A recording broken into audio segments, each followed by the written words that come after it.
Hello everyone, this is doctor Aniket Jadhav, founder and CEO Ved Kumar Ayurveda. बहुत लंबे समय से आप कोई किसी बीमारी से परेशान हैं या फिर बहुत लंबे समय से आप कोई मेडिसिन ले रहे हैं लेकिन उसका रिजल्ट नहीं आ रहा है, या फिर जो बीमारी है वो ठीक नहीं हो रही है। किसी बीमारी से आप परेशान हैं लेकिन उसको आप जल्द से जल्द ठीक करना चाहते हैं, तो उसके लिए आपको शरीर की शुद्धि करना ज़रूरी है। यानी कि आयुर्वेद में हम इसको पंचकर्म कहते हैं। एक्चुअली पंचकर्म क्या है, उसके कौन कौन से टाइप्स होते हैं, उसके अंदर कौन कौन से कर्म आते हैं, या फिर हम किस तरीके से उसको कर सकते हैं। क्योंकि पंचकर्म के बारे में बहुत सारे लोगों को गलत फहमियाँ हैं कि पंचकर्म मतलब सिर्फ मसाज और स्टीम इस तरीके से है, लेकिन वो सही नहीं है। मसाज और स्टीम जो है वो खास करके पंचकर्म से पहले वाली प्रोसीजर होती है, जैसे हम प्री प्रोसीजर कहते हैं। तो पंचकर्म मतलब मसाज और स्टीम नहीं होता है, ये प्री प्रोसीजर है। इसलिए आज की जो वीडियो है इसमें आपको मैं बताऊंगा कि पंचकर्म कौन कौन से हैं, उसमें हम कौन कौन सी बीमारी के लिए कर सकते हैं। तो इसलिए इस वीडियो को एंड तक ज़रूर देखिए, आपको ज़रूर फ़ायदा मिलेगा। अगर आप किसी बीमारी से परेशान हैं तो ये आपके लिए बेनिफिशियल रहेगा। और साथ साथ इस वीडियो को ज़्यादा से ज़्यादा लोगों तक शेयर करिए ताकि उन लोगों को भी इसका फ़ायदा मिले। तो पंचकर्म मतलब क्या? पंचकर्म मतलब 5 कर्म: वमन, विरेचन, बस्ती, शिरोधारा और नस्य।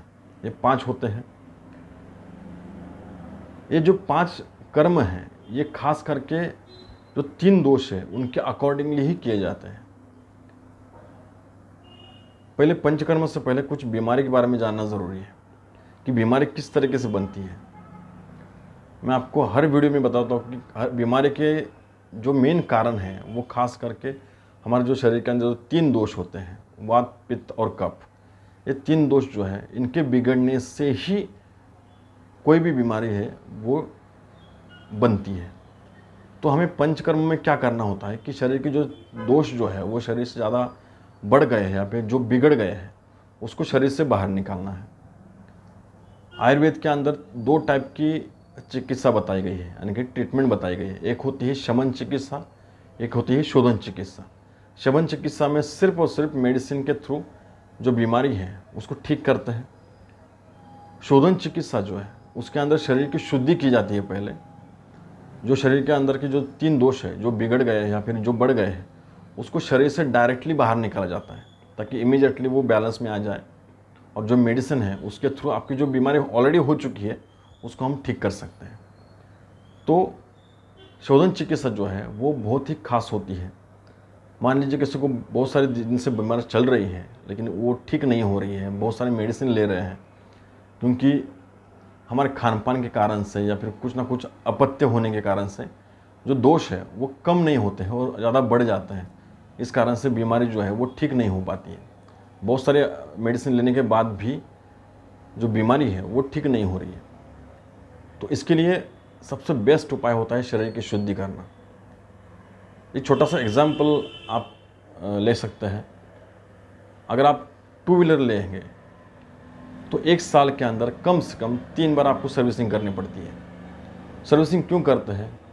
कि उसकी माइलेज बढ़े, जो बाइक है वो उसका स्मूथनेस जो है वो चले, कोई प्रॉब्लम ना हो, इसके लिए। अगर 1 साल में आपको 3 बार आपको सर्विसिंग करनी पड़ती है तो हम जो शरीर यूज़ कर रहे हैं इस बॉडी को या इस शरीर को हमने कितनी बार सर्विसिंग किया है, आप ज़रूर सोचिए। इसलिए शरीर की शुद्धि करना, शरीर बॉडी की सर्विसिंग करना बहुत ज़रूरी है। किसी को बीमारी नहीं है तो भी आप कर सकते हैं। अगर आपको बीमारी है तो आपको करना ही चाहिए। अगर कोई बीमारी ठीक नहीं हो रही है तो उसके लिए आपको डेफिनेटली शरीर की शुद्धि करना या पंचकर्म करवाना बहुत ज़रूरी है। जैसे शरीर के अंदर के जो दोष बिगड़ चुके हैं या फिर बढ़ चुके हैं उसको शरीर से बाहर निकालना बहुत ही आसान है पंचकर्म के थ्रू। बहुत ही सिंपल प्रोसीजर होती है। बहुत सारे लोगों को ऐसा लगता है कि सिर्फ पंचकर्म मतलब सिर्फ मसाज और स्टीम इतना ही है, लेकिन ये गलत है। मसाज और स्टीम जो है वो पंचकर्म के प्री प्रोसीजर होती है। मतलब पंचकर्म एक्चुअल जो पंचकर्म है उसके पहले वाली जो प्रोसीजर होती है उसके अंदर मसाज और स्टीम आती है। तो पंचकर्म में जो 3 दोष है उसके अकॉर्डिंगली ही पंचकर्म किया जाता है। जो 5 कर्म हैं वो खास करके 3 दोषों के अकॉर्डिंगली किया जाता है। कफ दोष जो है वो खास करके छाती के ऊपर वाला जो पोर्शन है वहाँ पे रहता है। पित्त जो है वो छाती के नीचे वाले पोर्शन यानी कि स्टमक वाली जगह पे पित्त जो है वो खास करके वहाँ पे रहता है। और बस्ती में जो वात दोष है वो आपके लार्ज इंटेस्टाइन में वहाँ पे बनता है। तो ये जो उस बॉडी की जो पोजीशन है, जो दोषों के अकॉर्डिंगली जो पोजीशन है, उसके थ्रू ही आपको पंचकर्म के बारे में इंफॉर्मेशन मिल जाती है कि जो पंचकर्म है उसके अंदर कौन सी प्रोसीजर करनी है। अगर आपका पित्त दोष कफ दोष बिगड़ा हुआ है तो उसके लिए आपको वमन करवाना ज़रूरी है, यानी कि छाती के ऊपर वाला जो पोर्शन है वहाँ पे जो कफ दोष है उसको शरीर से बाहर निकालने के लिए वमन करवाना ज़रूरी है, यानी कि वोमिटिंग करना ज़रूरी होता है। पित्त दोष के लिए यानी कि जो पाचन क्रिया संबंध में या जो पेट वाले जगह पे जो पित्त दोष है उसको शरीर से बाहर निकालने के लिए विरेचन करवाना होता है।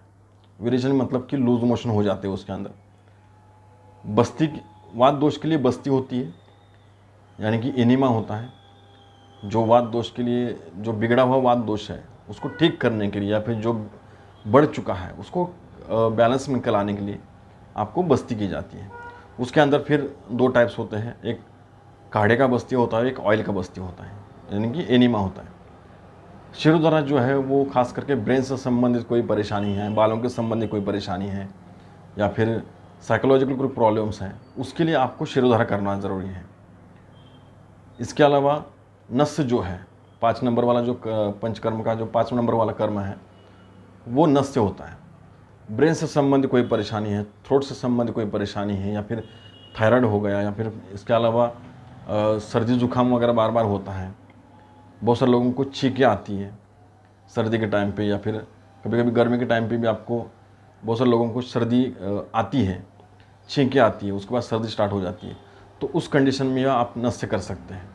आँखों की परेशानी है उसके लिए आप बाकी उप प्रोसीजर जो होती है या फिर उपकर्म जो होते हैं उसके साथ आप नस्य भी कर सकते हैं। तो इसी टाइप की जो बीमारी है या फिर जो दोष है उसके अकॉर्डिंगली हमें पंचकर्म जो है वो करना होता है। वैसे तो वात दोष के टोटल 80 टाइप्स के बीमारी है, जो डिसीज़ है टोटल 80 है जो खास करके वात दोष से बनते हैं। बाकी उसके अंदर भी बाकी दोष भी होते हैं दोनों भी, लेकिन जो डोमिनेंट है जो ज़्यादा बड़ा रहता है वो वात दोष होता है। तो जिसमें वात दोष ज़्यादा है वो टोटल 80 टाइप्स की बीमारी होती है, 80 टाइप के डिसीज़ होते हैं। पित्त दोष से बनने वाली 40 होती है और जो कफ दोष से बनने वाली सिर्फ और सिर्फ 20 होती है।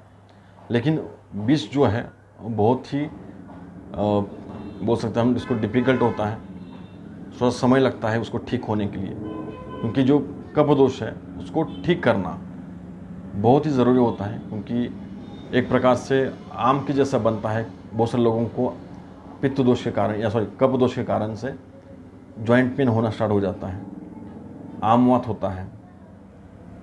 जिन लेडीज़ को पीसीओडी की प्रॉब्लम है उनके लिए कफ दोष और वात दोष ये 2 दोष रहते हैं।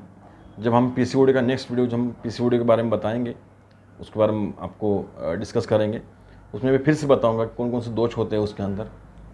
लेकिन पंचकर्म जो है वो बहुत ही इम्पोर्टेंट चीज़ है, इम्पोर्टेंट ट्रीटमेंट है, चिकित्सा है, इसको आपको करना ज़रूरी है। अगर आपको बहुत सारी बीमारी से आप परेशान हैं या फिर खास करके पीसीओडी लेडीज़ के लिए पीसीओडी की प्रॉब्लम है या फिर आर्थराइटिस की प्रॉब्लम है, जो जिनकी उम्र ज़्यादा है, एज ज़्यादा है, उनके लिए अगर जॉइंट पेन की प्रॉब्लम है, आर्थराइटिस की प्रॉब्लम है, तो वो लोग बस्ती की ट्रीटमेंट कर सकते हैं।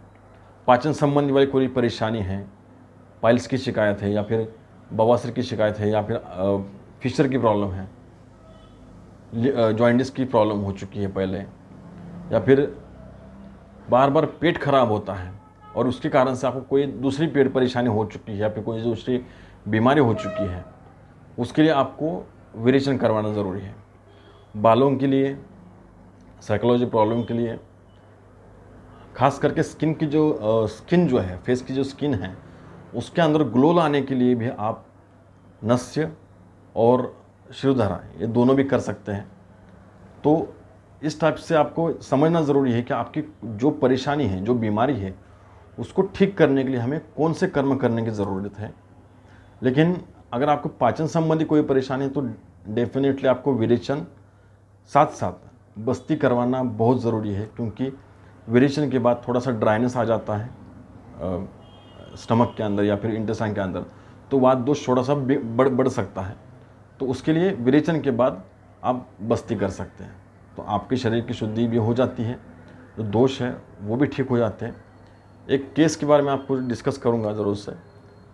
एक पेशेंट थे, उनको सोरेसिस की प्रॉब्लम थी, एक ही पैच था पैर के ऊपर, लेकिन उनको बहुत साल से वो प्रॉब्लम थी। उन्होंने सिर्फ उसके बारे में मुझे बताया नहीं था, लेकिन फिर उन्होंने विरेचन और बस्ती की।